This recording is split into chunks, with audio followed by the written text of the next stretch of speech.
எங்கள் வீட்டு தோட்டத்தில் நாவப்பழ மரம் நல்லா காய்ச்சிருக்குங்க.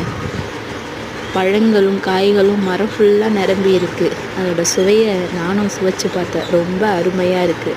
உங்களுக்கும் நாவப்பழம் பிடிக்குன்னா நீங்களும் இந்த வீடியோவை பார்த்து எங்கள் வீட்டு தோட்டத்தில் 4-5 வருஷமாக தானாக முளைச்சி நின்ற நாவப்பழம் மரம் அப்புறம் இந்த வருஷம் காய்ச்சிருக்குங்க. ரொம்ப அருமையாக நிறைய காய்கள் இருக்குது, நிறைய பழங்கள் இருந்தது.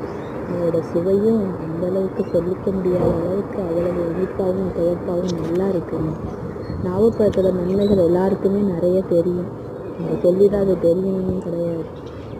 அதோட சுவையை சாப்பிடணும் தான் தெரியும். உங்கள் வீட்லேயே நாவப்பழம் இருக்கா? நாவப்பழம் வாங்கி சாப்பிட்டு பாருங்கள், அருமையாக இருக்கும்.